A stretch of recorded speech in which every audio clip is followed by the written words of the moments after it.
আজকে আপনাদের ক্লাসে আলোচনা করব পূর্ণ তক্ষক কালসর্প যোগ কখন হয়। পূর্ণ তক্ষক কালসর্প যোগ কখন হয়? এখানে সিংহ লগ্নে চন্দ্র কেতু বসে আছে। এই কেতু কোথায় বসে আছে? এক, এর সপ্তমে বসে আছে কে? রাহু। অর্থাৎ সপ্তমে রাহু, সপ্তম ঘর থেকে লগ্ন পর্যন্ত হওয়াকে পূর্ণ তক্ষক কালসর্প বলা হয়। তাহলে এই সপ্তম ঘর থেকে লগ্নে, অর্থাৎ লগ্নে কেতু থাকতে হবে, সপ্তমে অর্থাৎ এই কুম্ভ রাশির ঘরেতে এখানে রাহু, আমি এই গোল করে দেখিয়েছি, রাহু বসে আছে।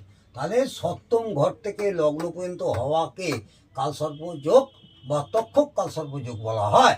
এর প্রতিকার কি?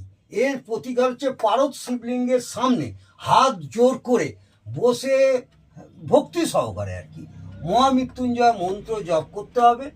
মানসিক শান্তি লাভ করবে এবং মনের মধ্যে নিজের ভিতর থেকে এক অদ্ভুত শক্তির সঞ্চার হবে, যা সকলের দৃষ্টিগোচর করবে।